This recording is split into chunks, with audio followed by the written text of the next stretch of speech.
Nice to be here. Mr. Philip, you're with us? Looks like he hasn't joined us yet, but we'll be welcoming him just shortly. Now, these gentlemen, they are actually from a group called the Keys Global Empowerment Association, abbreviated KGEA. I was traveling through Keys the other day, and I saw a sign right by the side of the road, just as you come out of Keys heading for Bastia. I saw a sign there with the name, and it said something, but I wasn't able to stop to see what it says. But they are the Keys Global Empowerment Association, and so they're here today to talk with us. And what I would do is begin by asking Mr. Don James. I'll call him Don. Don, tell us, what is KGEA? KGEA is abbreviated form of Keys Global Empowerment Association. It's an association recently formed, recently launched on the 22nd of December 2024. It's an association that has the people, the community of Keys at its heart, its forefront, its main concern, and also intend to facilitate broad-based development of Keys, the community, also to engage the community in, especially the younger folks, in aspects that they might have missed. They're that's not known to them. The history, those people who were before us, the trailblazers, to give them a wide perspective on the community. But beyond that though, going forward, is to lend a hand in the development of young people in different areas, in education, in health awareness, of that sort. Very broad based. That's one of the focus of Keys. And global in the sense that we are not just engaging the folks who are in the village, but also those who might have left for years. We want to tap into them. They're all over, kitchens, divisions, folks from Keys. They're all over the world. You run into them whenever you travel. So we want to embrace them because they can contribute. Your experience is totally different from mine, and I think each person can bring their experience to bear on the organization, in assisting in the development of the community, and so that is how broad it is. Empowerment, in a sense, that is going to be essential, because empowering especially the young folks. And one of the things that we intend to do, and we call what we call shepherding. Those who are experienced, those who would have lived longer, those who have more experience, those who have more knowledge, we want to make sure that we groom, because we who are there currently, we are going to move on. But what would be left behind? Are we going to leave a vacuum, or are we going to leave young people inspired, ready to take up the mantle after we have moved on? I'm speaking about we the older heads. So it's a matter of empowering, grooming, and to make sure that we leave behind a trail that the youth can follow, because it's not a one-shot sort of organization, because we've seen many of those failed because some of the fundamentals weren't there. One of the things we have is the operation procedure manual, which sort of gave guidelines as to how the organization should function, to make sure it's consistent, its operations consistent with its vision, its mission, its motto. Those are some of the fundamental principles. I would break. I don't know if you might want to pitch another question because there are quite a bit of stuff I would like to get into with respect to what the vision is. Okay. Well, Yeah. you have mentioned motto. Yeah. What's the motto? It's a beautiful story.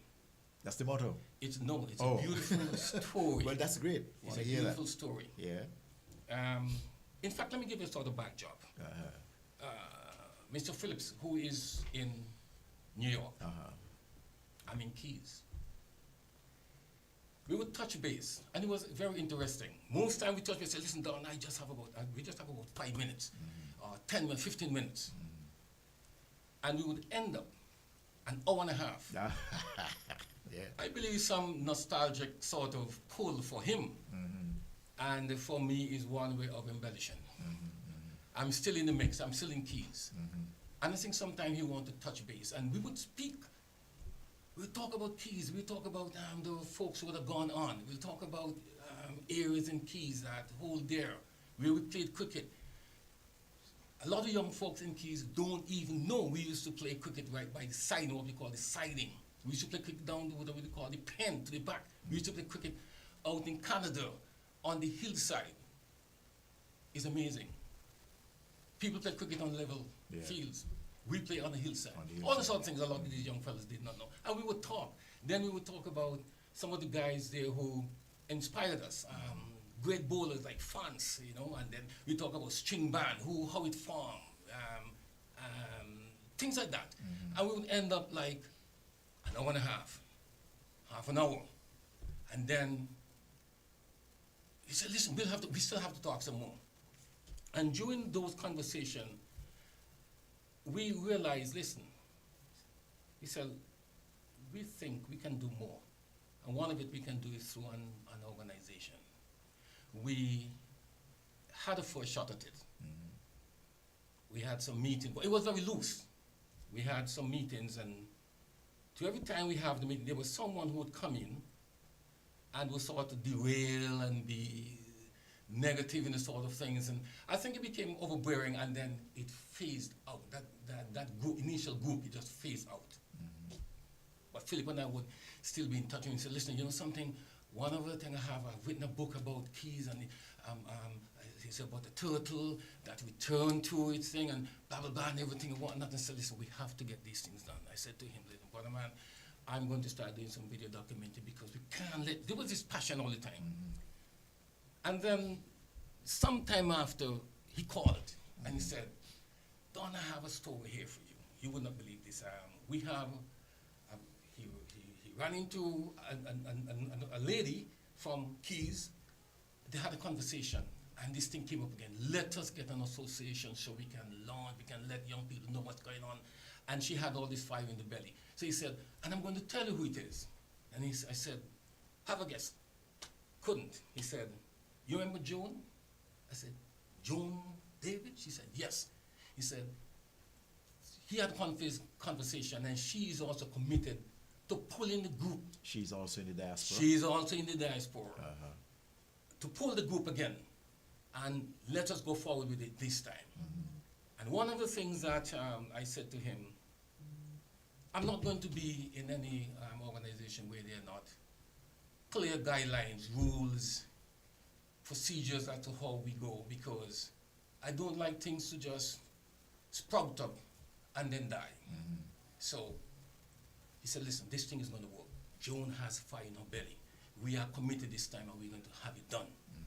So he hooked me up with Joan, virtually. We had our conversation again. And after that first conversation, I said, boy, listen, this is it. This is it. And what came to my mind was this song. I don't know if you know this song by, I tell you, it's McFadden and Whitehead. McFadden and Whitehead. Yeah, you know, ain't no stopping us now. Yes. We're on the move. That was at the back of my mind, and this is where we are now. There's no stopping us as to where we are going to go. And I remember I wrote a letter to the chairman.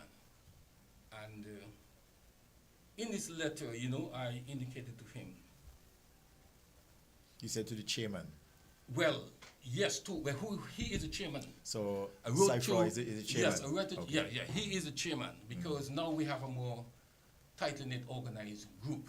But prior to that, I had written what I call my musing to him, and it sort of laid out, and you would see where the motto comes from, and the logo comes from. And I said to him, please note some of my musing on the community development project. I said I am very interested in seeing this ship sail. I am fully aware that some rudimentary groundwork is currently being undertaken by other members in the community. This is quite commendable and must be encouraged as grassroots efforts are great building blocks for the success of any such movement. Let us take pages from President Obama's grassroots movement rulebook. However, there's always a need for a higher level of conceptualization of such projects for sustainability and broad-based acceptance by a wider social community beyond the immediate environs of Keys, because we're all embracing. When you say Keys, we're talking about Canada. There's Cayon. Whoever wants to cross over, that's why we said global. So sometimes, I said it, sometimes funding can be had from both national, regional, and even international funding agents, which might be interested in the projects that are aligned with those anticipated to be pursued by Keys Community Development Project. The term project is emphasized as it must be perceived as such, with clear, targeted goals, mission and vision, clear rules of engagement and accountability, and heavy regard for mentoring, transition procedures, as no position or station is beholden to any single individual. It must be demonstrated that any position or situation is only temporary, as the holder of such station or position can be replaced by both God and man. Procedures established, except that God need not indicate his procedures. No position should be held captive by the individual. There must be opportunities for fresh and young sprouting talent and talented persons. That's why mentorship must be emphasized, which I mentioned before, where the more experienced should be willing to shepherd the young talents into stable, well-grounded position over time. There must be a mission statement, a vision statement, all embracing opportunity for all members to benefit from its success in non-discriminatory and non-contentious manner. Apolitical, and this is critical, apolitical. Many groups have had short-lived experience because Political attachment. And we move on further. I said, logo and letterhead. It is recommended that a logo and a letterhead be organized. Suggested symbol and motto. The Keys area has always been known for its association with the sea turtle. That's right. Be it for good or bad, all components. You had cases where you killed the turtle. Yeah, but at the same time, when there was killing of a turtle, it was a whole social gathering. The cooking, people, the oil. Some people come, they want meat. Some people want just oil. When I was a kid, I remember whenever you talked turtle, you talked about keys. Or keys. And there's a gentleman who we'll talk about, a guy by the name of Solus, and his dog, Tumpy. He would fall asleep, or he would go down early. And these guys were scientists, you know. They would look in the sky and say, hey, they see a turtle track. Only God knows. Sometimes I look and I don't see it, but they say it's there. And he would go down, he would go into the bush, he would doze, and Tumpy, what do you call him, Tumpy? He was a short-tailed dog. Okay. And he would run. I don't know if you know the stretch from Canada all the way down to Hermitage. Yes. Very long stretch. Yeah. And Tumpy would back and forth. And if Tumpy should see a turtle come ashore, he would come and tap Solus. So Solus, that's why he was so successful. It was him and Tumpy.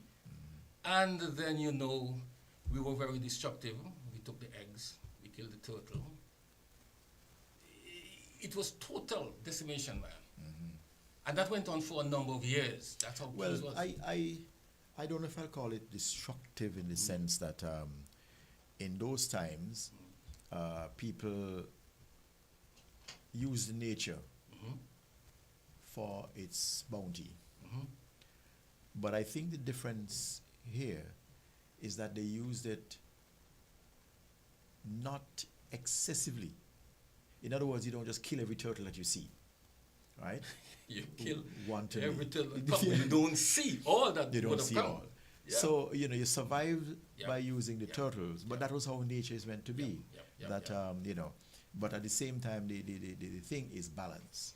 It's balanced. Yeah, knowing how much, and that's why nowadays you have conservation methods that say, okay, let's use whales, for example. And the same applies to turtles. We recognize that people do need to use whales, but we're going to put a cap on it. You can't deal with a whale or a turtle below a certain size. And then you can't catch or kill more than X amount in a particular period of time. So that you know that there's always a proper balance, Yeah. and that you're not decimating the population. Well, probably balance might be. I don't think there was any, because as long as you see, you kill. And it was also monetary rewards. And as I said, it was also a social gathering. People would come with bowls, and some of them were, and they said turtle has different type of meat. Some have mutton, pork, I don't know. But the older folks will tell you. Some Yeah, of they them, said I just want the different pork, I parts just have want the thing. different types of meat. Yeah. And there was a guy who used to come, and only one thing he used to ask for from the turtle. I wouldn't say the hair, but it's just that what he wants. He would just come and he want that. So, but that's how it is. And Keys was, it has been for a very long time. So that's why I just interject here right now. I think Mr. Philip is with us. Cy Froy. Hello, Cy Froy. Yeah, good morning. Good morning. How are you doing? You can hear him, yeah. I'm doing fine, thanks. Okay. I hope you're hearing us. Yes, I joined you a bit late, but yeah, I've been here for listening for a little while. Yeah. Okay, good. So The reception is pretty good. Yes, thanks. yes. Okay, great. All right. So we'll get back to you in a minute. We'll just let Don finish his discourse here. Yeah, so I was saying the Keys area, for turtle, and I'm saying here that its history and culture are linked. That is, Keys, history and culture, along with the turtle, are linked. All or most members, most of the older heads, can identify with certain activities and can tell at least, or give at least one good story associated with that humble and quiet creature that always returns to our shores, having taken its first breath there. The younger generation can in no way feel cheated, as the turtle, the sea turtle rescue center is well established in Keys. Yes, I know. We can't separate ourselves from turtle Keys. monitoring department. Right. So even though the older folks might have seen the killing, they might have taken part in the eating of the meat and everything, so the younger folks now, there's an educational center. Keys associated with the turtle. It's the center of that. It is right. Yeah. So whereas they were the main consumers of the turtle, they're now taking part in the protection. It is there. Of We are linked, we are tied, they can't separate ourselves. Yeah. So the Keys area, its people and this beautiful animal are tightly bonded together, with all indication that it would continue to be so for a long time yet. So you understand why the turtle has our logo. It's a beautiful logo. It was created along with discussion with Google Arts, very talented gentleman. You have a picture of it you can show? Yes, I do can have. show it? I do have here. How do I put it? This way then. Yes, yes. Okay, this in, because this way. Bring it up a little closer to the camera. Right, so right, you can right. see. Okay, you can see the Keys Global Empowerment Association Right. logo, which has a wonderful turtle in a circle. And what you have below there? And below it we have what looks like the motto. Okay. Or the motto. Yes. I can't see what it says though. Sure Sure and and steadfast. steadfast. Okay. Good. Okay, so you understand that? Yes. You understand the turtle?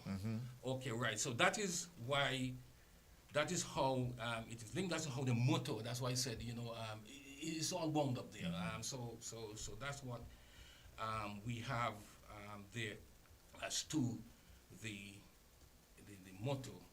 Okay, that is introductory part of it. That's it. So when we took it, Mr. Philip and I and June, we took it to the wider grouping. It was accepted easily because people can identify with it. And it went well, sure and steadfast as the motto.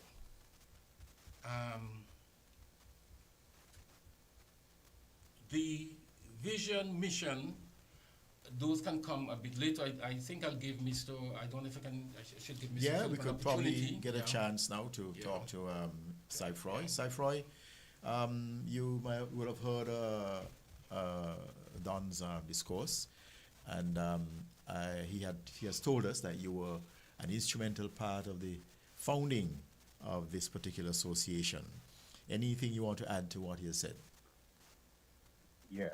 Thank you very much, Mr. Hanley, and to my colleague Don James. Welcome, welcome. Let me first, let me just say good morning to your listening audience at home, but especially even more in the diaspora. And I use diaspora in a very wide sense, meaning not just in Keys, but in the other communities in St. Kitts and beyond.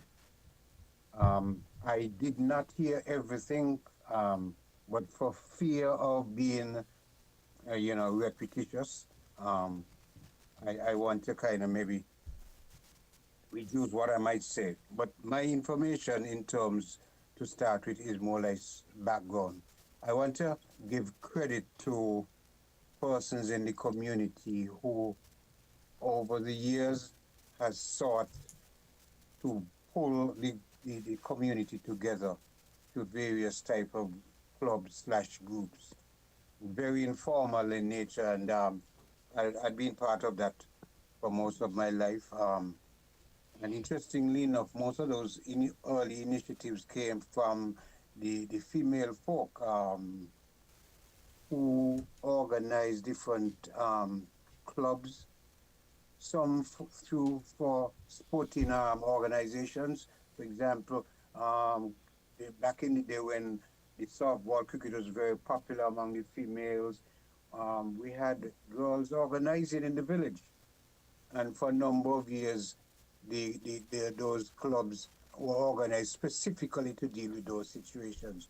But as with time and people got older, those groups waxed and waned and sometimes fell apart. So when there was cricket, with people like Mavis Lewis and the other girls, where there was like Avril Shiverton, who tried to put some girls to play netball over the years, or people like Royston Griffin, who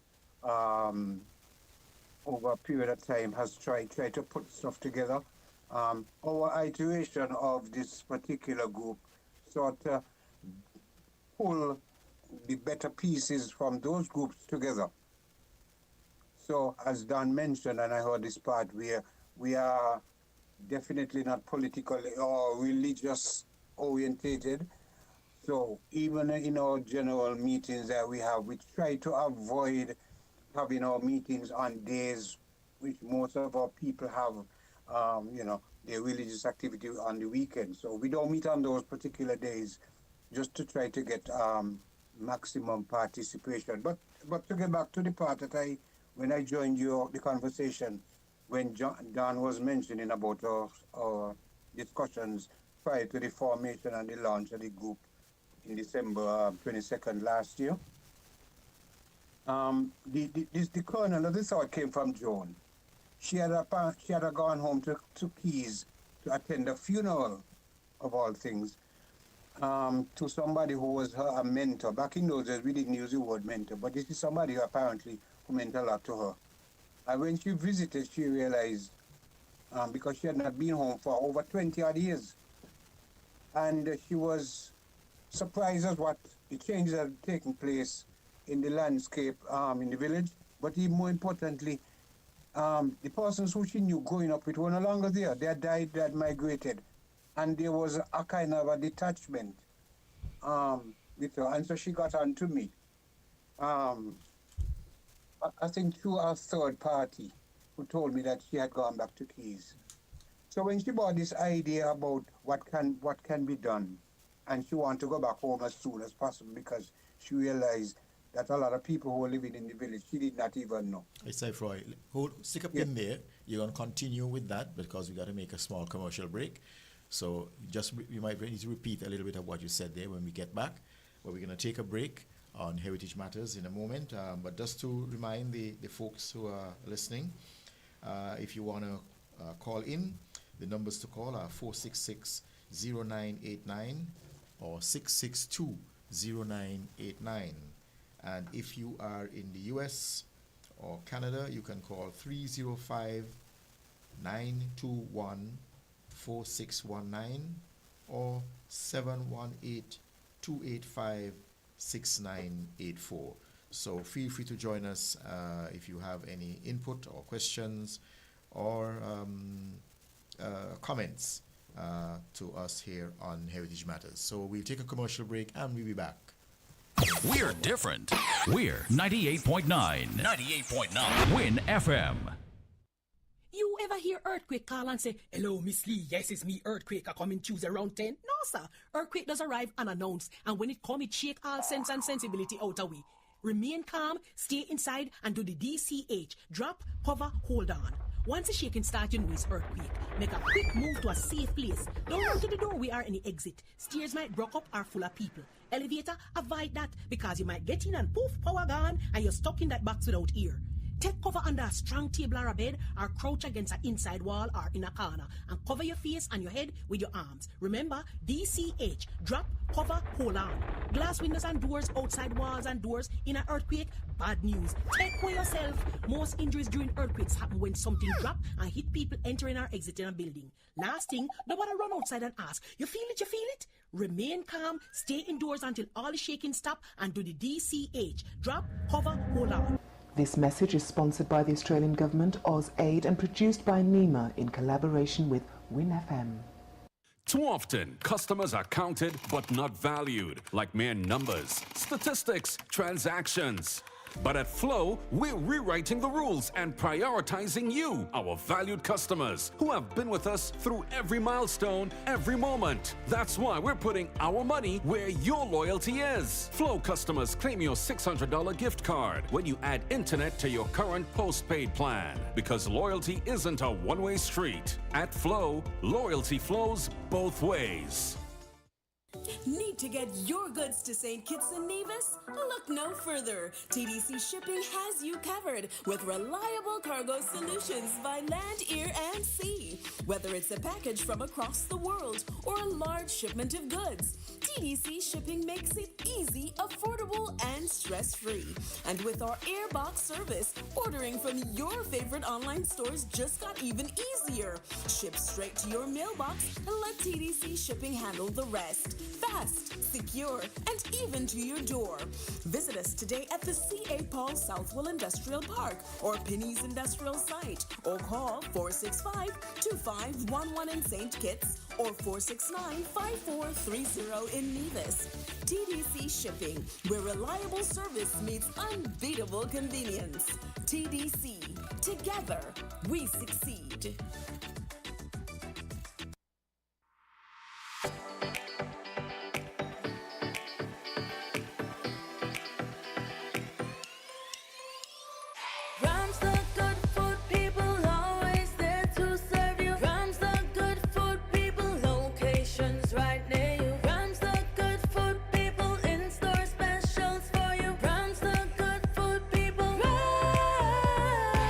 When you need better service,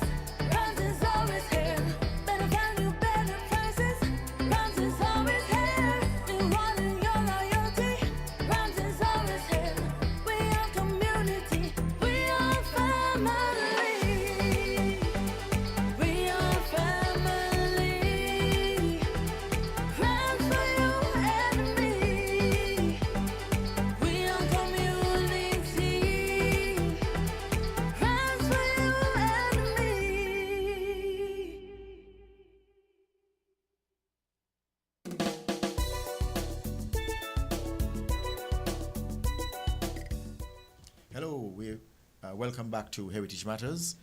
And in studio today, we have with us Mr. Don James and Mr. Sifroy Philip from the Keys Global Empowerment Association, the KGEA. And when we broke a while ago, we were talking with Mr. Philip, and he was telling us about his interaction with the start of the association. Mr. Philip. Yes, first of all, thank you very much.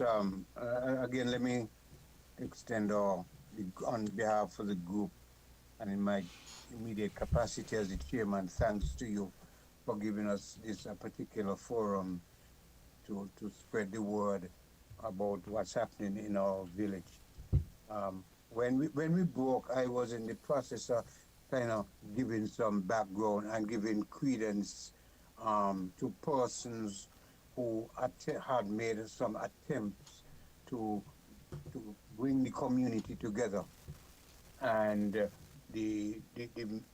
for example, you mentioned about, and Don mentioned about the mission, and I'm going to come back to where I left off. But at this point, and please, whenever you want to interject, please do, because I don't want to just be rambling on and on, because Keys, although we are very small, we feel that we are punching above our weight.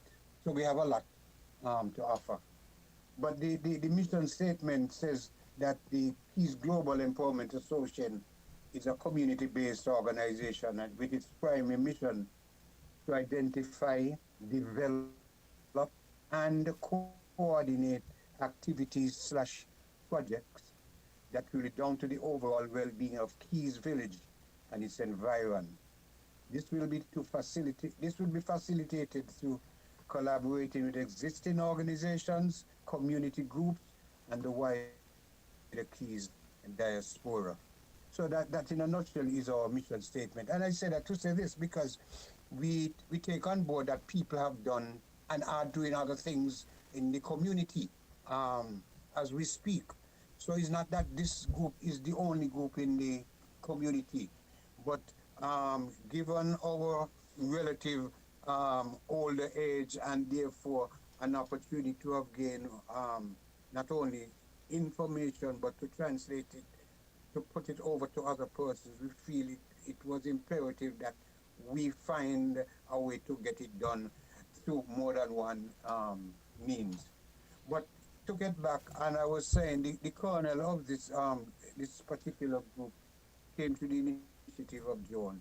And interestingly, when she brought it up to me, I smiled to myself, which I disclosed to her later that I had already started to work on a personal document a couple of years ago, where I wanted to document some information about my parents, which is another story, not directly related to this group, because my parents is only one of the many families which have impacted the village of Keys as a whole. But there was nothing there to tell the present generation who these people were. And I remember some years ago, although I'm presently residing outside of St. Kitts. St. Kitts is always home, and Keys especially. The people in the village, sometimes I was shocked that I didn't know them and they didn't know me, and I was saying, what?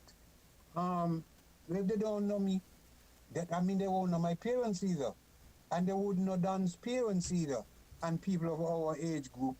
And I'm saying, but these are people who made positive impacts in our lives, and so here are this present generation, and they don't know themselves, and it was imperative that we started this particular group. And so in order to empower the younger generation, they must know who their roots are. And we felt that we were best positioned to get this knowledge out there. In fact, even before the group was formed, a couple of us started to write down the names of who were the older folks when we were kids, who were there in the village. And we came up with over 70 odd names of people who lived in the village, by touching base with people who are maybe a little older than us. And we have so far put together, for example, a sketch map of where these people are. So what you see of Keys today was not the Keys when we were 5, 6, 7, 8 years old, growing up in the village. But yet, nobody knows. They don't know about turtle catching, how we, for example, as Dan mentioned, when a turtle was caught in Keys that particular day, nobody went to school that day. The village stayed home. It was a social activity. It was something to look forward to back then. It's a complete complete village activity. Definitely. I mean, we laughed. Dan mentioned that sometime when we spoke, we talked for hours. In fact, the Keys at one time used to be the Turtle City. Buses on the way to Bastille in the morning and during the course of the day had a problem because, as you know, the turtle has an odor that hangs in the ear for days.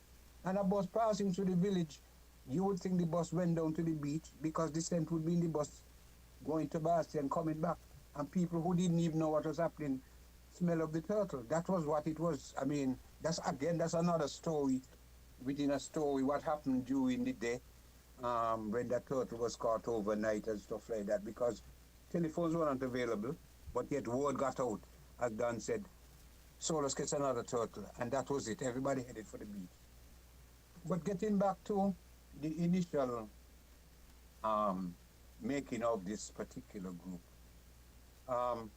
we have decided to do some documentation. Dan is a bit conservative in his information share because he has been doing a lot of background work to provide the group with the necessary foundation to ensure that beyond our time, there's something to build on. By the way, just an interjection. How many members you have in the group at the moment? It's a small group, and that's again, it's a small group maybe about 12 of us at the moment. Yeah, 12. Yeah. Who participate Active, in the fortnightly meetings, and these meetings are held every Thursday night. Yeah. Sorry? Yeah. Virtually. Yeah, the meetings are virtual. And just to give you a little background again, prior to this group, a number of us had an initiative because people were longing to find out where were the people who had migrated where and stuff like that. So we attempted to put a group out there. And we did. The only problem was that we used the WhatsApp platform. Dan can correct me. We used the WhatsApp platform to hold those virtual meetings. Well, at that time, some of us didn't appreciate that it had its limitation in terms of the numbers. About the third or fourth meeting, the platform crashed. There were too many of us on it. Some people got knocked off, and those of us who tried to pioneer, some of us got a little cussing in a joke because some people would say, "How come you take me off? I can't get back on," and stuff like that. But what was happening at that time was that the group was not properly focused. People were taking advantage of being able to talk to one another, and rather than the intention of the group being served, like people was just glad to say, "How you doing? Where are you?" A social get together. Stuff like that. That sort of shout out. Yeah. So we try to what we have done in this group is to try to avoid that kind of pitfall. And so when this group, prior to the launch of the group in December last year, we have tried to put certain things in place, right? So that when we ask people to become associated with the group, they will know what they are getting into. And so we are better focused, so to speak. I'll pause here for now. I don't know. Okay. I've said quite a bit. All right. I don't want to keep rambling. Yeah. So you have any subcommittees or anything like that?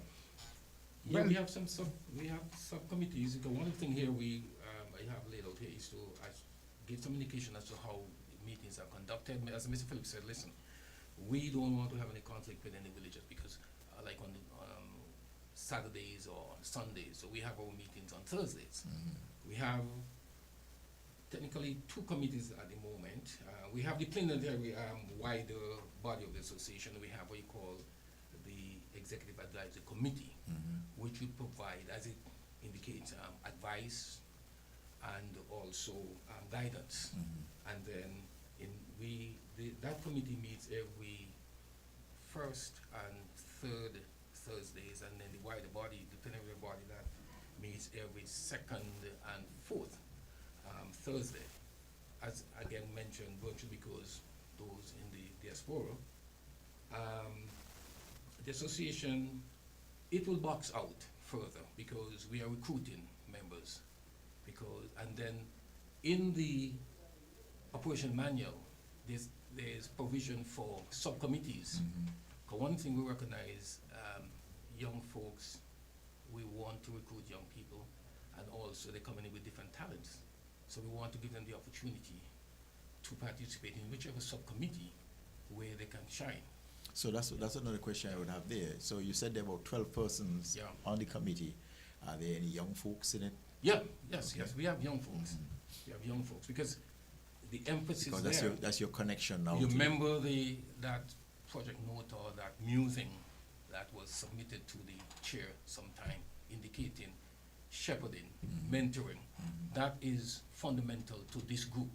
Because as Mr. Phillips said, listen, folks would have drifted in and out, have no clue as to what went before. We don't want that. We want the young people to take up the mantle after we have laid the foundation. So who would after us? Yeah. The young people. You- So that is critical. You mentioned three words when you were talking there that I definitely noted. You talked about shepherding. Yes, You talked about grooming. yes, You talked about empowering. it is. And I think that's a noble objective for the organization, and I hope it works, and which is good. And perhaps many of the groups or people in the other communities around St. Kitts and Nevis can probably try to emulate some of what is happening here. And so we wish you all the success. Now, let's move on a little bit to talk about, we did some of it already, because you talked about the turtle man. What you said his name was? Solus. Solus. Yeah, SOLS. But he was not the Right. only one, eh? Solus and Tumpy, the dog. Solus and Tumpy the dog, yeah. Uh-huh. That's So, by itself. well, that's why I'm here saying, tell us a little bit more about some of the famous persons or characters from Keys over the years that you can remember.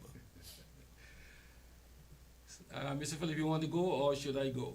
Well, yeah, okay. Let me take a little. Take a hit at it, and then a I little will supplement. stab at a couple Because of there are things. many, my brother. Yeah, and I want to make sure that credit is given to persons. I know you asked about the stories in Key. Look, it depends on how far you want to go back, eh? But in mentioning some stories about whether it's Solus, we have had people we did not recognize who were legends or heroes back in the day. Is as you got older and you examine the contributions that persons would have made, then you start to put things into perspective. And I said that to say this. During our launch in December last year, the Sunday afternoon, it was a Sunday at 5 o'clock, we had a launch. And I said, we are going back and forth. But you asked about stories. The group recognized 4 sets of persons for their contribution. And this is just an initial group, because there are many other persons who we have earmarked to recognize going forward. And one of those persons who, in our estimation, stood out was a man who was an entrepreneur way beyond his time, and who served not only Keys and its immediate environs, but for places beyond. A man by the name of Alfred Cook. Alfred Cook or Crook? Cook. Cook. He was not a cook. He was not a cook. A play was on not word. cooking at all, His man. name, his last name ended in an With an E. E. So it wasn't Siao or K. It was cook with an E at the end. He was not a cook. Okay. He was a businessman. Well, he was a cook, yeah? He was a crook, but not a crook. Not a cook. He was a cook without being a cook, so to speak. But this guy was a legend. Again, Dan, I will defer to Dan giving the story about his adventures, and I call it adventures. He used to make guns, rifles. We did then police force and others would buy from him because that he created was more powerful than what they had. But that's another story. But I want to say he was a person. We honored him and 4 other persons with plaques on the 22nd because he was a pioneer. He had a shop by the name of Newfoundland Bar, and again, that name became a marketing tool that he didn't even envision. Newfoundland, as you know, is the name of one of the provinces in Canada, and many Canadian visitors to St. Kitts were fascinated as they passed through Keys to see a name of a shop named Newfoundland, and his sales would be boosted on those particular days when you had an influx of visitors, especially from Canada, and I could imagine if they came from Newfoundland, even more so pictures for him went global at that time and stuff like that. But he provided a kind of service for people during that time, and his story is yet to be told. Another person who we also an entrepreneur in the business field back then, at a smaller scale than Mr. Crooks, was man by the name of James France. He lived what we call around the gut. Now, again, around the gut, Keys Gut is known, and even recently I was made to understand that a traffic accident occurred, and somebody died, if I'm not mistaken, because the vehicle went over that gut. Yeah, When we they grew died up, subsequently, yeah. we grew up with the frequency of accidents in Keys, which still continues today, and Keys Gut is untold. It's amazing that over the years, and this is not a hit at the authorities right now, right? But it shows how, or not enough attention, let me put it mildly, not enough attention has been paid to safety in the village, and that is one of our plans moving forward that we have already started to address, especially from the diaspora, and we're going to be engaging, for example, the authorities, the traffic department, for example. So, what can we do and what we Well, one intend thing to I do? would say, I've noticed that they have literally put crash barriers on the side of the gut, or I should say on the side of the road where it joins the gut. So that has added a wonderful safety element to ensure that people don't go over there. If you happen to stray off your lane, that you will be bounced back by the barrier. But in this case, and I would say it's a rare case because of lately nothing has ever happened that got maybe except maybe a collision on the road itself. But to go over in the gut is an unusual thing because it's very, very deep. No porosity. Very, very deep. People been going there still. Still, on either end. because what I noticed in this case that happened a little while ago was that the person literally went around the barrier in the sense that where the barrier ended is where they began their trip going over. Well, so maybe the barrier needs to be extended a bit. Yeah, but hear what I'm saying. I'm not minimizing what has recently been done, and credit to those who took the initiative. But that accident that happened in Keys, in the gut, that was not the genesis of that accident, because something happened before the accident happened. In other words, the speeding in the village. The speeding in the village, Keys is notorious for vehicles I almost want to say 24/7. I would challenge anybody to just come to Keys and stand alongside the road and the sidewalk and see what happens on a daily basis. Our population is at risk. I would love the authorities to publish if they had cameras there or whatever to quantify the frequency of speeding in the village, right? I mean, it used to be a little worse when a couple of years ago when a lot of sand mining from the adjacent guts, Holland Gut and Wash Gut, had to pass through the village all day. People couldn't do basic domestic activities in the house because of the dust. And it's still ongoing to a lesser extent. But again, that's another environmental Yeah, issue we're going to that come we back to are that, looking at. Cyfroy, in a bit. We're going to take And- another commercial break. And when we Yes. come back, we will delve into that a little more again. So, the listening audience, if you want to call in or make a comment, 466-0989, 662-0989, or in the US, 718-285-6984, or 305-921-4619. So we'll take a commercial break and we will return in a moment on Heritage Matters. WINN is 98.9. 98.9 is Win FM.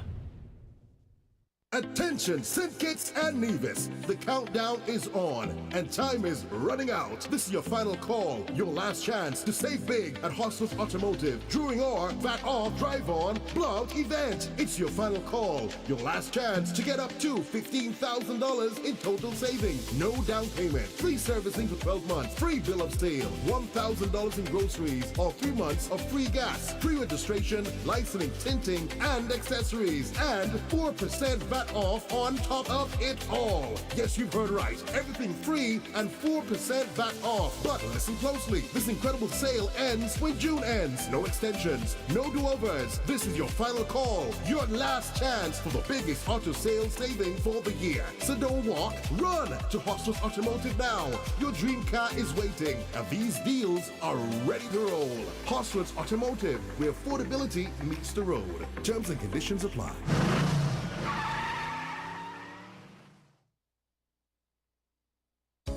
Been thinking about going back to school? Now's the time with DeVry University's Bridge to Brilliance initiative. Qualified Caribbean professionals can earn a U.S. degree 100% online with up to 50% tuition savings and flexible payment plans. DeVry offers over 50 programs built for busy adults, whether you're looking to change careers, earn a promotion, or finally finish what you started. Study business, healthcare tech, or project management on your schedule around your life. There's up to 50% tuition savings. The application fee will be waived. It's fully online and flexible. There's stackable credentials and start dates every 8 weeks. Restrictions apply. Visit partner.devry.edu/Caribbean today to learn more. You've supported others. Now it's your time.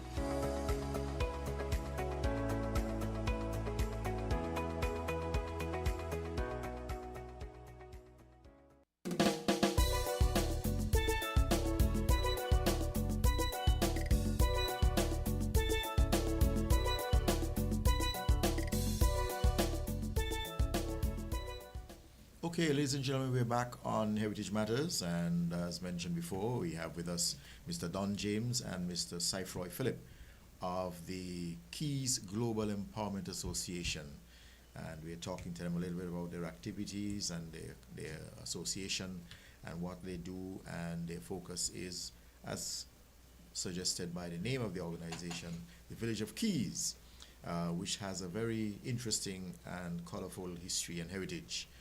And Mr. Phillip was talking to us about the traffic situation there. Philip, Cyfroy, continue. Yeah, thank you very much. I don't want to over stress on it. Yeah, because we have a lot of other things to put through, so make it brief.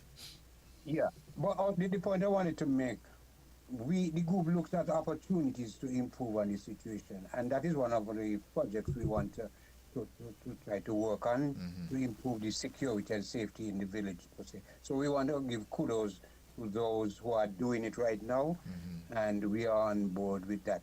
But Okay, wonderful. I just wanted to say that I started to mention some of the persons who we had honored last December, and I mentioned Mr. Alfred Cook and James France. Two other couples we also honored, William and Amelia Stevens. They are living in the diaspora at the moment, but back in the day, they were pioneers in the Baptist Sunday School in the village. And we not only honor them for their work in that particular field, but they brought along what was then novel to the village, a savings opportunity for villagers. The Baptist, I think, is known for, aiding and fostering financial security for their membership. And so through that Sunday school, which was held at the Stevens residence in the village, they introduced a Sunday school savings, which the participants could recover at Christmas time. What happened is that the children went home and told their parents, and their parents would send their money to the Sunday school to save.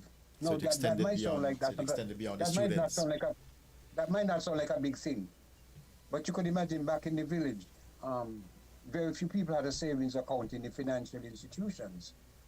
So it might have been $1, $2, or $5, whatever it was. It all added up at Christmas time. And so these people were pioneers in that field. So we honored that couple. Another couple we honored were Joseph and Pauline Phillip. A little tongue-in-cheek for me because those are my parents. They started the Sunday school at Bethel Gospel Hall back in the 50s. Again, when and forgive me for calling people like Joan's name so often, but when she told me about her idea, her initiative she had in mind, but she wasn't sure how to do it, I had already started to document the story of my parents' lives. And as I grew older, of course, you start to find out much more about your parents than you knew when you were youngsters. And so my parents were like the pioneers in Sunday school in Keys. And that Sunday school held at the Bethel Gospel Hall Church. And that building is still there today, although the Sunday school is no longer in existence. Again, with the passage of time, that building was used as the first public school in the village, apart from the Sunday school it performed. And it was the social gathering place for the village over the years, especially at Christmas time. And by the way, when we had the function in Christmas last year, the theme was held around what happened during Christmas. In fact, when the program that we had on December 22nd last year, the beginning of the event was marked by the ringing of a bell, and it's not the traditional bell that you can purchase. What was happening back in the day, Sunday school, my father would ring a bell, which was really a piece of the engine rail tied on a piece of metal on the edge of the building, the roof of the building, and he would take another piece of iron and hit it. Yeah. And it would give off a sound. Now, this might sound strange, but it was the signal that Sunday school was about to start at 4 o'clock. It would ring every 4 o'clock. And the children, the parents would send their children to say, this is Sunday school time. Well, back in the day, you didn't have the traffic, so that song would carry and extend through the village. So we honored Joseph and Pauline Phillips, as I said, the Mr. Cook, Mr. France, among others, and we intend to do others. And we also recognize 2 other persons in a different way because we gave those persons plaques. We also recognize the oldest living Keysian At the moment, her name is Doreen Elliott. She's the oldest person presently from the village who's living in St. Kitts, as far as we know. And we also recognize the oldest person who we know ever lived in the village, a man by the name of Adolphus Stevens. And again, all these are personal stories who we are in the process of building out. Now, I've said quite a mouthful, so I think it's time for me to just take a pause and let Dan probably jump in and get back in some of the good stuff that he has to share. Yeah, Thank you. Just one quick thing, Philip, is that you said, you mentioned Adolphus Stephen, but what is important, and on that day when he was recognized, is that he's the only centurion that we can touch base with. Such a beautiful, quiet individual. In fact, about to do some documenting of his life. I've already contacted because what I want to do is to have a conversation with one of his kids, his daughter, 2 granddaughters, and great-grandchildren. And then I would inject my experience with this man. He's one of the humblest, and no wonder he lived that long, because the guy, nothing bothered that guy. He was such How old he lived until? 100 plus. 100? Yeah. But then Yeah. Doreen Elliott is also... Yes, she's way up into her 80s, into her 90s, but she is the longest living, oldest person within the village at this point in time. Oh, was she not a centenarian? No. Okay. Well, we hope that she'll get to 100 too, because once a track record is set, I'll be lining up myself to be over in that area too, so we'll get some more. So, yes, as I mentioned earlier, we're going to be doing some documenting of different aspects of Keys, because as Mr. Philip again mentioned, a lot to be told. What Mr. Philip did not mention too is that he hinted at it, but he never took it to the end, is that for that safety, the diaspora is also putting together a set of safety vests, that each household can have at least 4. When kids or anybody travel within the night, they don those and come out, the reflectors, so they can see. Because, listen, it's craziness driving. We recently had someone who got killed, knocked out in Keys. So, and that's not the first sort of injury or death we have had in Keys. And there's another area we would like to have. I mentioned this already. I would not call name as to who I would have touched base with. But there's an area that is very dangerous. We'd like to have some yellow lines put there, because big vehicles parked there and we're having accident upon accident in that particular area. So safety is one of the concerns. And as Philip emphasized, we are making provision to safeguard and to protect our people, because I don't know for what reason why people drive through Keys so fast. It's ridiculous. Yeah. So one of the things I know much about Keys is that it was as I think Cypher had mentioned it, one of the areas where sand mining was a major thing. Yeah. I know they had an area just past the beach where they literally gouged out a whole portion of the land there. Correct. For mining.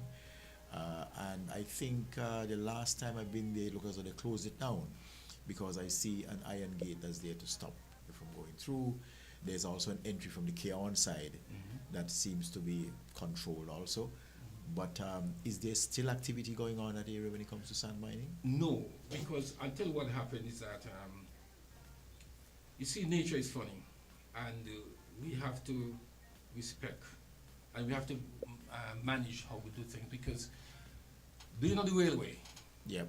Okay, I think you're speaking about Holland Gut area, and there was a bridge, okay? The mining of the sand caused significant erosion, that it damaged the bridge, where the whole bridge was practically beneath, washed away. So what they have to do now is not a bridge. They have to fill that thing in, put heavy walls, so the water now would run through, and they stop the mining. I get you. Because similar thing happened in Washcut years ago. I don't know if you remember Washcut. Many moons back. we used to have what we call outings in that area. Nice pasture. But then over time, what happened? The mine, they washed away. Now it's pure sand because it's totally different. So that mining is not anymore, and it was horrible for the villagers. Now we're talking about that. I seem to recall that an individual came to the National Trust a couple of years ago, and I remember him saying that he was exploring the area, that same area, the Washcut, and the area where they were mining and so on. And he came upon some artifacts, well, more like remains. Yes. Of some human remains, which from the depth of the location seemed to indicate, and it seemed as though there were also other artifacts with the bones that indicated that these might have been Kalinago people. Do you know about that? I heard it. Well, just like anything else you would hear, and then it dies off. It dies off. There is no further research, and we're poor at documenting. Yeah. So I'm not sure where that is right now. Because you see, the proper thing to have done in this case would have been to get some archaeologists to come in and do a proper excavation and study to be able to give some more scientific information on it. But it just come to my mind now we're talking, but I seem to remember that happened some years ago. Well, firstly, we are horrible when it comes to documenting. Yeah. Our history, sometimes it goes by. No reference point. We do not document. And that's one of the things that Mr. Philip and I have been discussing. We have to start documenting. That's very important because you see the Europeans, they are notable for their documenting. Of course. And of course they will document things from their perspective. But then the other people who are intermingling with them have no documentation, so their documentation stands as the documentation. The documenting. You see? That is their story. But exactly, but it's not necessarily the true story. It not. It might be some of it, but it might be tempered by protecting themselves, you see. And their heritage. And so it's important that documentation, and we need to do that, as you said, and this is where I hope that the Keys Global Empowerment Association will try to make sure that they start documenting things about about Keys and the wider environment there. Right now we're going to take another break. As just a reminder to everyone, you can call in at 466-0989, 662-0989, and for those who are overseas in the US and Canada, 718-285-6984, 305-921-4619. We'll be back in a moment on Heritage Matters.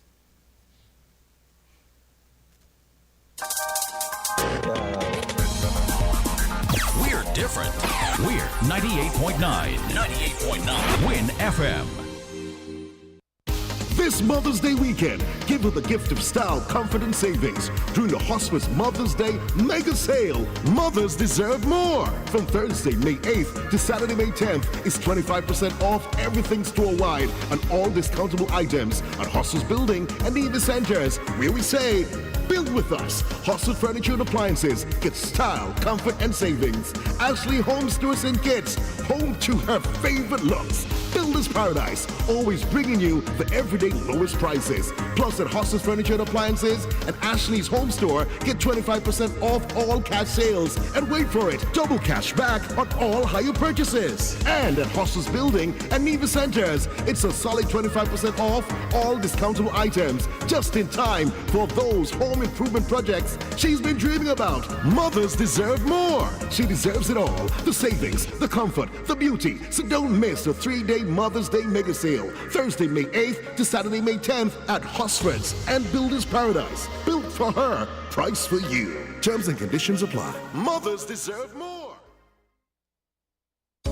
Been thinking about going back to school? Now's the time with DeVry University's Bridge to Brilliance initiative. Qualified Caribbean professionals can earn a U.S. degree 100% online with up to 50% tuition savings and flexible payment plans. DeVry offers over 50 programs built for busy adults, whether you're looking to change careers, earn a promotion, or finally finish what you started. Study business, healthcare, tech, or project management on your schedule around your life. There's up to 50% tuition savings. The application fee will be waived. It's fully online and flexible. There's stackable credentials and start dates every 8 weeks. Restrictions apply. Visit partner.devry.edu/Caribbean today to learn more. You've supported others. Now it's your time.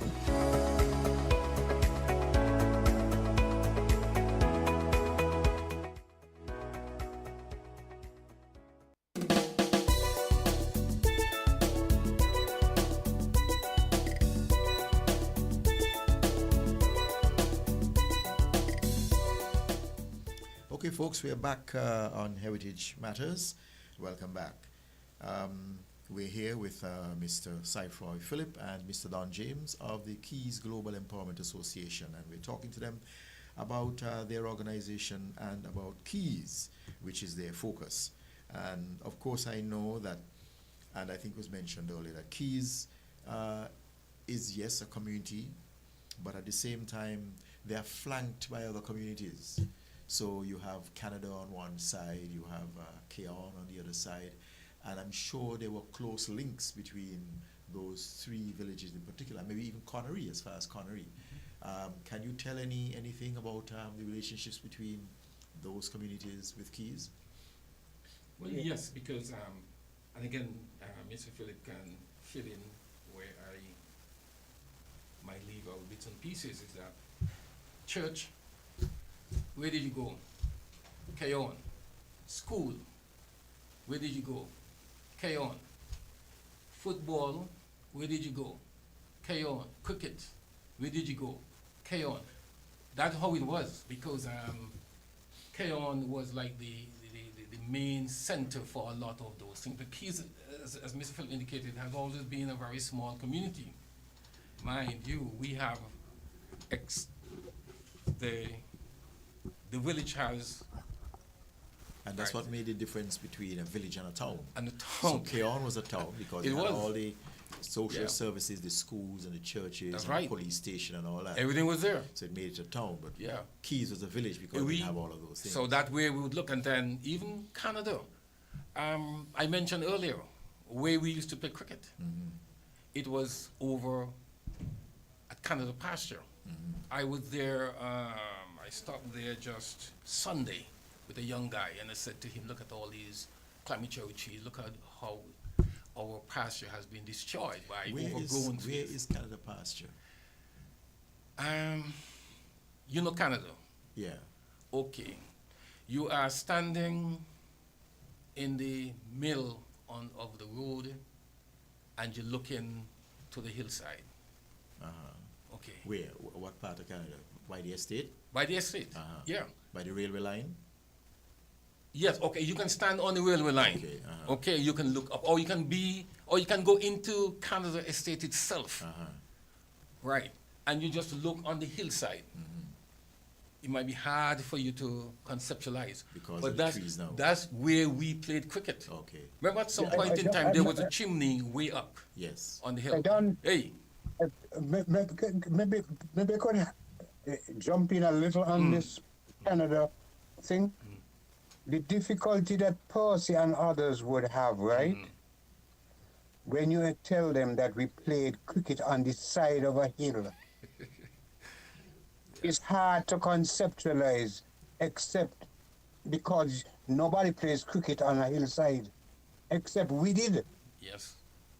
This was a marvelous work of engineering, you know. And dexterity, right? If you imagine you're by what was then known as Morgan Heights. Yeah. Right, that structure, those buildings there. Yes. If you look on your left, if you look facing it, and if you look towards on your left hand side, back towards the Canada Estate. At one time there was a windmill at the top of that hill. Yeah, that chimney, yeah. There a windmill was there. It fell. Was it 1979? We had an earthquake. I don't remember. 74. 74. When you had a massive Somewhere in the earthquake, yeah, that caused some yeah. damage throughout the island, yeah. 74 was the earthquake. That windmill collapsed. Then, sometime later, a house was constructed on the very site where that windmill was. But further down on this slope, right, a cricket pitch was cut out. A level cricket pitch was cut out on the side of the hill, right? And you had to be there to see it, Percy.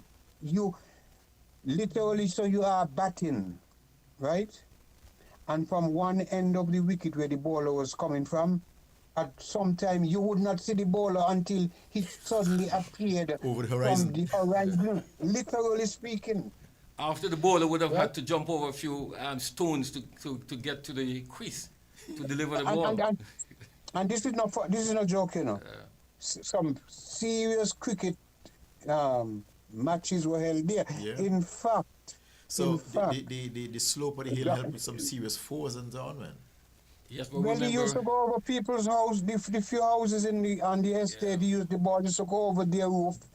Not over the roof. He used to hit the roof. I mean, it was really, we felt for them, but you have to make runs. Or through the windows. But, talking about that, and one of the reasons why we talk about the environs of Keys, and I'm glad you mentioned it, Percy, the Canada Great House, at one time, if I remember right, after some of those estates closed down, that Great House at one time was one of the first, used as one of the first Chinese restaurants on the island, you know. Mm-hmm. Yeah. But it's no longer there because the wooden structure has collapsed. Other nightclubs, the coffee club and stuff like that, use some of the space there over that. But getting back to the cricket part, and the environs, teams would come from Cairn to play cricket matches at Canada.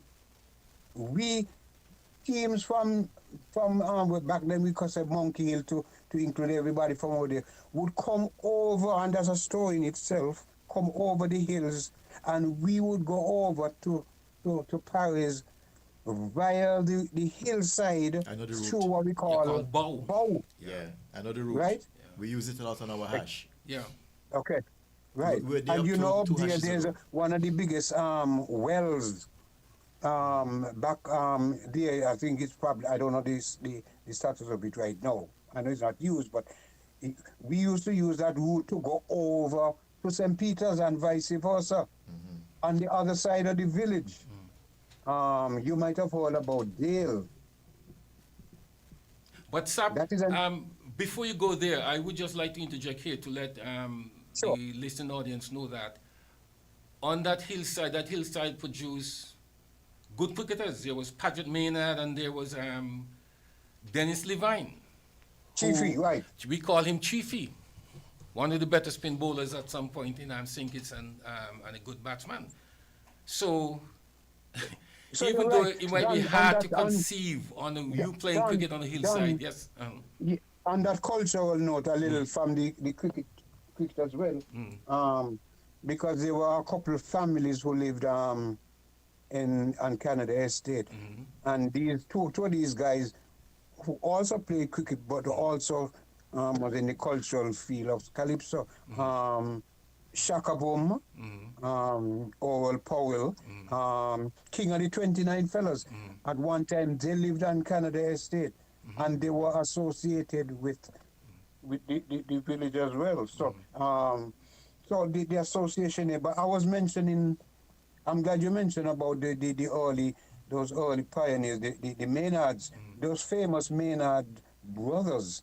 Probably being one of them, Robert, and a couple others over the years, because their parents were once estate managers, so to speak. But I don't know, Mr. Hanlon, if your listeners would have heard about Gun Hill. I've heard about it, but you could tell us a little bit about it. Yeah, well, Gun Hill is on the other side, on the hillside, going towards Cairn. And there was some guns, and what we understand is that the French, that area of St. Kitts was once occupied by the French. That's correct. And they had mounted some cannons on the hillside there. Those hillsides were once lined with a lot of fruit trees. You're talking fat pork, mangoes. Small farmers used to be out there in abundance. People from the other side of the hill, from St. Peter's, would come over there and farm. So those are the stuff that we grew up with, and the changes that have occurred, and why this group is trying to focus, and we recognize that our task is great, and so we are in the process of laying the framework. But getting back to the sand mining. Wait, before we go back to sand mining, yeah, I just want to interject something here, because as we were talking about the cricket, in recent years, and this is a long way back recent years, playing field was built down by the beach in Keys. But I don't know if I'm wrong, but I have noticed that it seemed to be not used. It seems to be overgrown. It's nicely fenced around with a wall. It was level to make sure you guys don't have to play on the hillside anymore. We did play on that hillside too, Right. We're good at that. I know. So I'm wondering, why is that field not utilized? Probably we're not good at on level ground. But then there's No, football but cricket and is not, so on. cricket, even throughout St. Kitts, cricket is not played much. Yeah, but there's also football And then or whatever football. sports. A nice playing field, but they don't use it. Percy. I think I want to make an important point here with respect to that. Because back in our day, we grew up playing all these sports. Back then it was mainly football and cricket. Yeah. In fact, I tell people as a youngster, I was more interested in playing cricket than even school back in the day. Well, I seem to remember you were deep in your cricket when you were in school. Yeah, I mean, if you'd ask me which I prefer, I would have played cricket all day. Okay, but the point I wanted to make about the use of that particular facility, sporting event, before public monies are spent, now this is not throwing a sportsman at anybody, because I don't know what happened, right? Prior to that, the construction of that particular area that you're talking about, an attempt was made before, right? An attempt was made to provide Keys, because of its, the Keys is located as in at the base of the hill, right? So there's not much level land. And back then, the only level space that you had was occupied by cane fields. Dan could tell you, back in the day, when we the youngsters couldn't take it anymore, we attempted to provide a space, especially to play football, after the cane field was cut. But then the authorities told us we couldn't use it. And so in a haste, somebody had it in an idea to give us a place just below on the seaside of the railway track. And an attempt was made to level it. In fact, the place had length and no width. In fact, we called it the airstrip. It had length but no width. The problem was that there was a cane field on the seaside of it. And when you play cricket or football, the ball ended up in the cane field. So somebody had to be down there always looking to see where the ball went and go and find it for the game to continue. But the point I was making, that was put there, but that area was never completed. The topsoil was removed, put to the ends, and never returned, right? But despite all of that, it was one of the first attempts being made back then to play some serious football and cricket there. In fact, we used to have what we called back then the Hudson League. And I could tell you, nationally known footballers from K-On like George Ellerman Isaac, Keith Kayamba Gums and others would come to Keys to play in a five-a-side football match, especially on the weekends when their teams were not playing, right down there. Now, later on, that area that you just made reference to, I understand it was constructed then. I do not know what type of consultation occurred with the community, because the problem is, how do you get from the village to that place down there? Right? That the road is a dirt road. Back then it was used by tractors or the heavy equipment operators. So you had to find ways and means to traverse down there. Well, you know, people that walk with their feet, and one way to walk with your feet is not to use it. So I think over the years, that place seemed to have been not used, and in fact, I understand from other places that it was also constructed for other things. So I don't know exactly what it was done for. So here you have a huge enclosed area not utilized. Yeah, it's fenced and everything, and a nice wall fence surrounding it. It had a nice gate that has rotted down, and I think I remember seeing some goal posts there. They seem to have also been rotted down because, of course, you know, in that area you're exposed directly to a lot of sea blast. And stuff, yeah. But I always wonder, why is it that the Keys community does not use that? I say maybe the youngsters in Keys don't play outdoor sports. One of the things you will find is that people can protest silently. I don't think that proper engagement, as Philip mentioned there, with the community and appropriateness too, is difficult. Not something you can get up and just walk. You have to either go all the way around and come down a track for some distance, or you can slide down the hillside still to get down to that place. But for whatever purpose, whatever reason, it's not being used. I don't know, but when people are not consulted properly, but we don't really want to drift into, as Philip mentioned again, we don't really want to drift into an area where one might feel as though we're criticizing any sort of administration or whatsoever, but these are things that what we would like to do as an association too is to be in the forefront of consultancy. So maybe that's a project or they the can work projects, of course, or the projects that would come into the area we would have. And one of the things we said, we would be in collaboration with other community groups or persons as we go forward. So this can be one way where development in Keys, we can have engagement, create forum where for discussion. I don't know, one other thing, Philip, I would like to mention, you went across from Gun Hill, but before you go across to Gun Hill, I want to take Percy to that area again that we call Bow. I don't know if Percy is aware that there was a facility there that we call the Chute. Yes, I know about it. Right, okay. I've actually come down it myself. Right, okay. You slide down in the Chute with your trash and everything? I didn't slide. You walk down? I think I walked it up. Walk up, okay. But what? I climbed up, I you should know say. the purpose, what the purpose, or how it was used? Yes, that was to bring cane from the hilltop. From the hilltop. Down to the bottom where you down can get to the bottom, railway. yeah, because of the dangerous road that was coming down.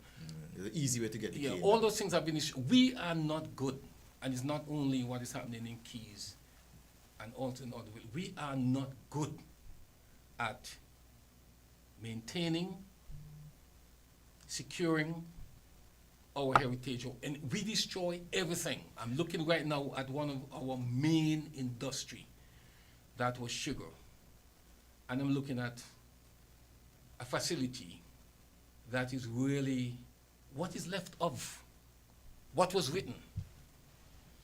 So, but that's another issue there. But what I want to get back to is those are areas in which we are going to walk, traverse, document, film, and have, even if it is a raw data, because one thing we want to do with the newly renovated center in Keys is to have that center organized in a way where people can go any time of the day.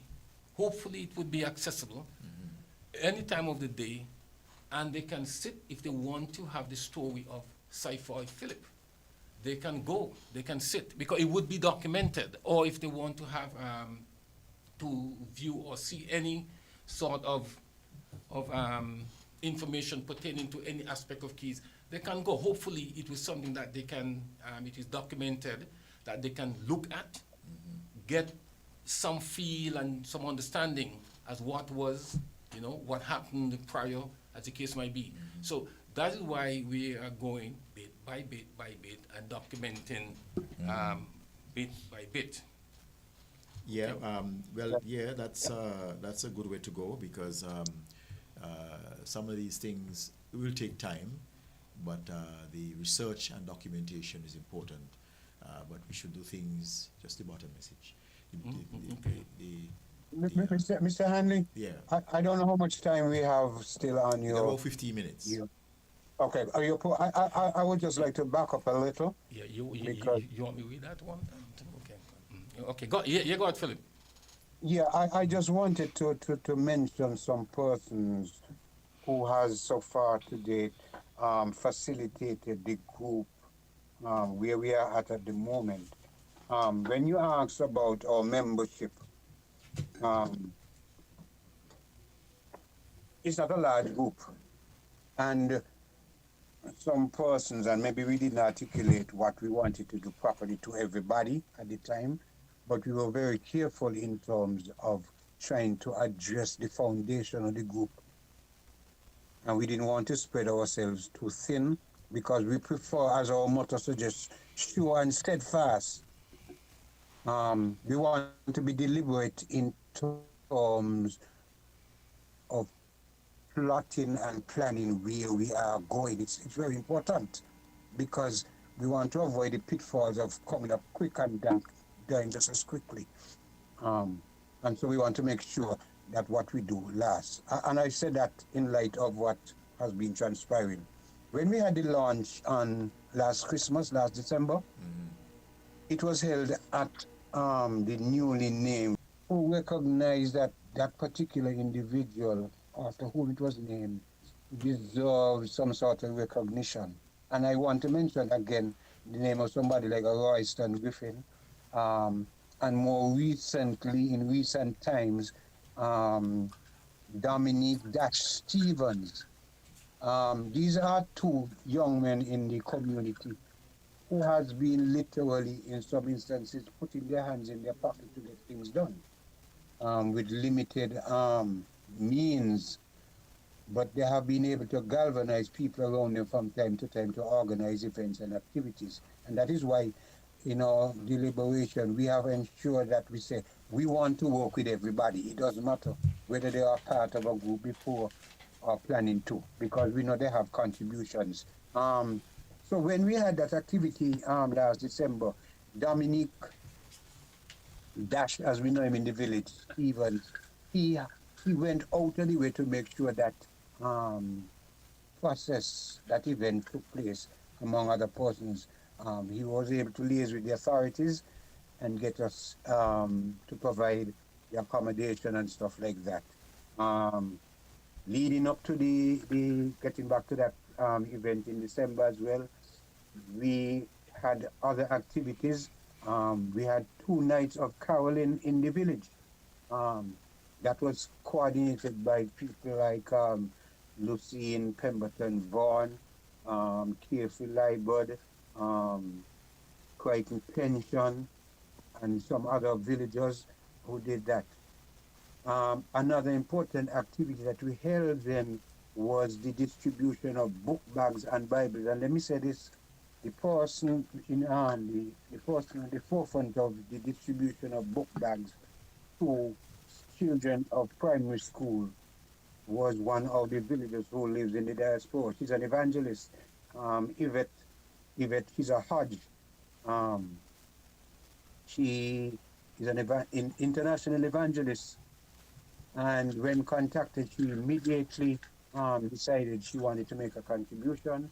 And along with her family, they provided books which we distributed that Sunday afternoon. And during the 2 days of caroling that we did, we also distributed some Bibles in the community. Some other events are being planned.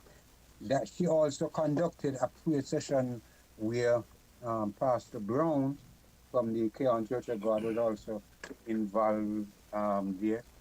And a young lady from Canada State, she's the daughter of Cynthia Powell. My understanding is she is now doing some Bible studies. I think she goes to the Moravian Church in Keon, Bethesda, and I think she has gone to do some studies there. They also formed part of the group anticipated. So although some people are not directly involved with the group, as the activities come out, villagers put up their hands to do things. We have people like William Stevens. At one time, he had a flourishing construction company in St. Kitts. He's been putting up his hand to help us to fund some of the signs that we want to do there. And so this is where we feel that a lot of our diasporic population could assist. They may not be able to join in the meetings, but they can do whether financially and otherwise. And this is where I want to just swing back to Don there, because he's been doing some work. We're trying to get our group registered with the various government and other organizations, and so that we can have inputs and be able to be accountable to persons who are willing to make contributions. And by the way, it is not just for Keys residents. We welcome what we call friends of Keys as well. There are persons who may have children or offspring, or they are descendants of people from Keys. Many people don't know some of the great names from Keys, and I use great in inverted commas. Contrary to popular belief, a former chief of police, commissioner of police, my understanding, I think he's still alive, is from Keys, Calvin Foy. Know him. Many persons associate him with Nevis and maybe the western part of St. Kitts. But he went to Keon Primary School, where we used to run, wheel, go to school as a little boy. So we don't mind you claiming him, but we are just laying on where he would sell. Good one. Yeah. Okay. Philip, go ahead. may I just interject here? I think what I should do here is to sort of name the members who are currently in the group, and we have here the executive, the advisory committee. We have Saifoy Philip, Joan David, as a lot has been said about her in getting it together. We have Yvette Blaze. Mr. Philip just spoke about her, the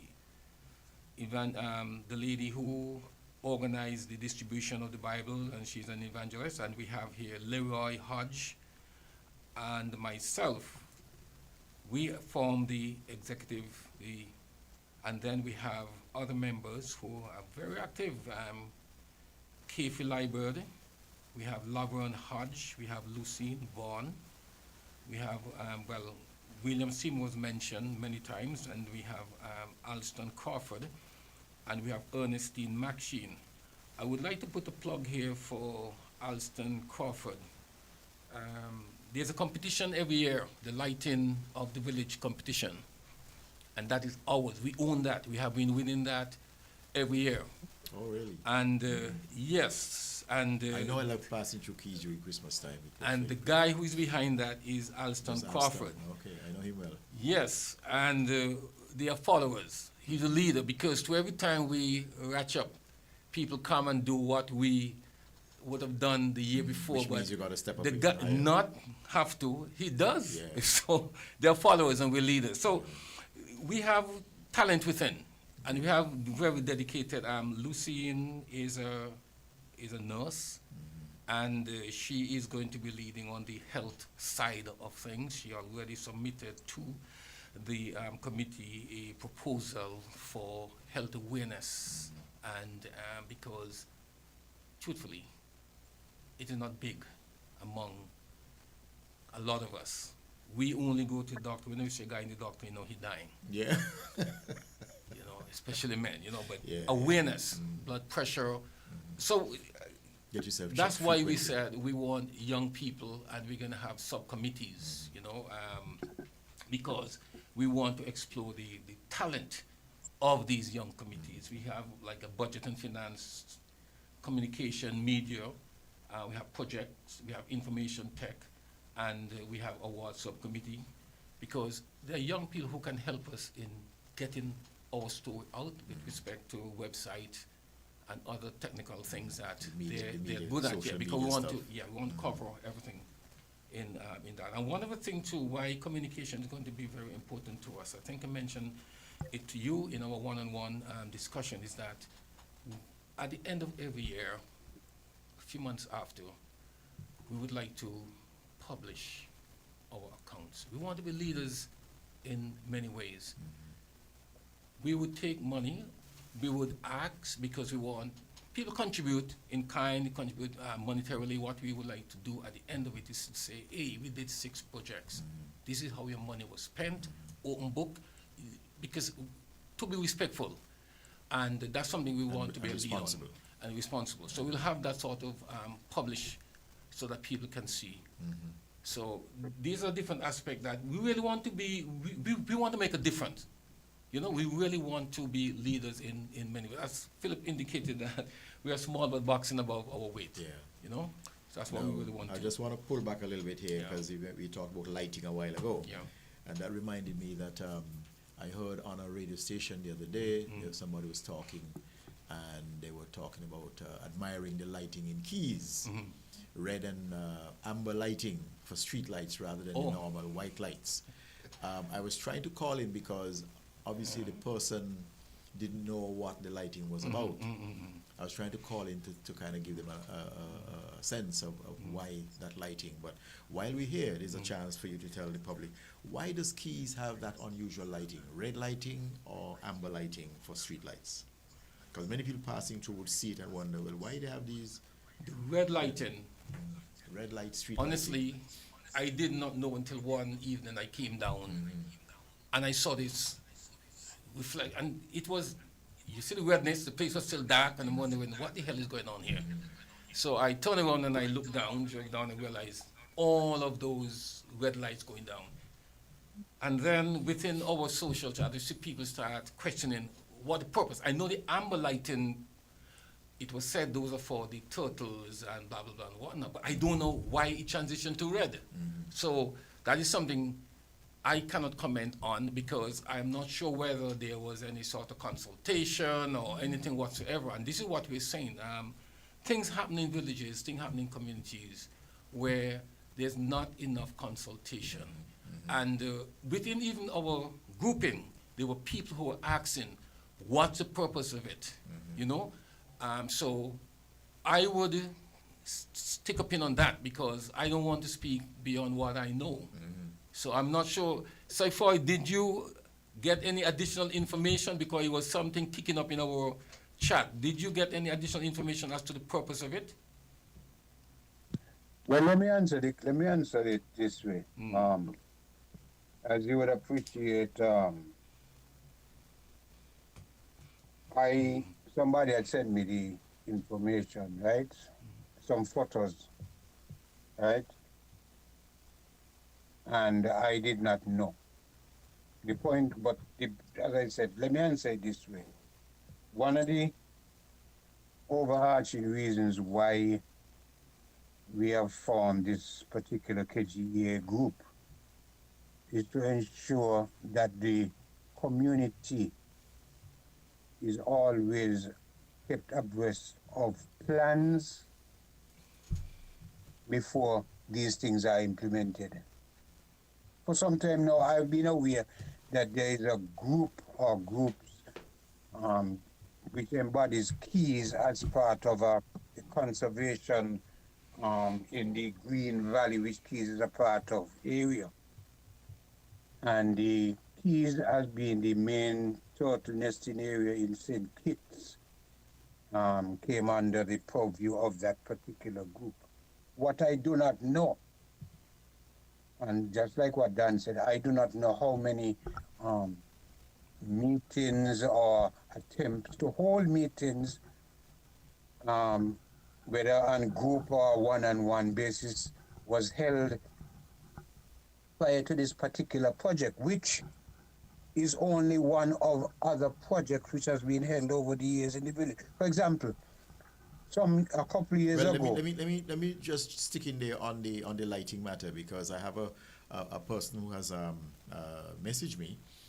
Well, let me put my input first in that I think that the amber and the red lights were put there for turtle situation, because what happened is the turtles tend to interpret white lights as the sun, sort of, and so they tend to move, like with the young turtles when they hatch, they will tend to move towards the land where these lights are shining rather than go to the sea where they should be heading. I've seen that actually happening, not at Connery but in other places. And so these lights were put there to assist the turtles in not trying to come up the land but to go to the sea. But the person here is telling me that they have been removed in the last 2 days. They have. Yeah. So because I know I passed through there this week and they were still on. Yep. Because the person says Skellig removed them after complaints. They are all gone. Skellig neither consulted nor informed the community of it, and so people were a little confused. But they didn't consult the residents, and so they now have to take corrective action. That's what I noted. Yeah. It came and just went. Could I just finish the broader point I was making, right? We have a phone call. Hold on, Cypher. We have a phone call. Caller? Sure. The person who called, can you please call back? Okay, go ahead so long in the meantime, Cypher, until the person calls back. Yeah, quickly I was saying, right? Prior to this particular project, there was another project, there was another initiative, I don't know who did it, where the walls which were recently erected as part of the, beautification and enhancing of the village, right? Persons from outside of the village have done some paintings on part of those walls. I've seen them. We have villagers. Okay, Cypher, break a second. We have a caller. Caller, go ahead. Hello, good morning. Good morning. Good morning. I just want to say thank you to my fellow villagers for bringing out the word and letting the community know what this group is all about. So I just want to say a hearty thank you for bringing on my fellow villagers to tell the world what we are doing. So thank you to one and all. It was a very healthy discussion. So thank you. And thank you for calling in. You're welcome. Okay. Kudos. Go ahead, Cypher. Yeah, before I we have to wrap up soon, so make it brief. Yeah, okay. That person who just called, right? Without calling names, she lost 5 younger siblings in the Christina disaster in 1970. That's an untold story. But I just mentioned that in passing because the person called in. But the point I wanted to make, so here we had other persons who came in and had done some paintings, drawings, whatever on the wall, and people in the community said, well, who are these people? But they didn't even put up something about the village. Another initiative that was taken years before when another area in the area we call the quarry where the caves is attempted to do something down there, and they was pushed back by the villagers. So we have seen over the years where people, probably well-meaning, wanted to do something, but because there was no established formal group, where people can go and come now and say, and I'm including the authorities as well, whoever they are. If you're going to do something in a community, gone are the days where you could just come and impose what you want to do. Because one of the reasons for those lights as well is because, and person you would know, because I know you travel around, there's a house on the beach in Keys. Yes. Which caused the initial problem. Right? And in an attempt to address that now, the villagers are being impacted, and people are now waking up to the fact that, hey, you can't just walk in and do things like that anymore. There are those of us who are concerned, and we're going to try to mobilize people. Yes, we want the village to be enhanced because there's opportunities, because we have not just a lot of things in a policy. Yeah. and we could never do it. And that's why I want to thank you at this point in time, and as part of my wrapping up. Yeah, well, for actually, giving us we're the going to initial have to have you opportunity guys to back hear some sometime stuff. because I have on my list here a lot of the things to discuss, but you see how swiftly the time has flown. And so now we have to wrap up. And so I want to thank you guys, Mr. Don James and Mr. Saifoy Philip, for joining us here on Heritage Matters for this edition and telling us about your organization, the Keys Global Empowerment Association, and about Keys. And I see here there's a lot still to be discussed, but we can continue discussion at another time on some of the other points that you wish to bring out and that I would like to inquire on. So thank you very much for being here, and thank you. And any last words? Yeah, thank you, Percy. It was great sitting and having a good chat with you. It's an opportunity that we welcome. And on behalf of the association as deputy chair, the chairperson, Philip, he made some valuable contribution to this discussion. I'd like to thank winnfm, and I hope that a lot of our members and wider diaspora, the village itself, the community, I hope that they listened in and let them know that they are welcome. We are expanding, we are boxing out so that the community can benefit greatly. I would like to say thank you again. And thank you for joining us on Heritage Matters, and we would like to invite listeners to join us in the next 2 weeks for another edition of Heritage Matters. So goodbye from this edition, and see you on the next show. You found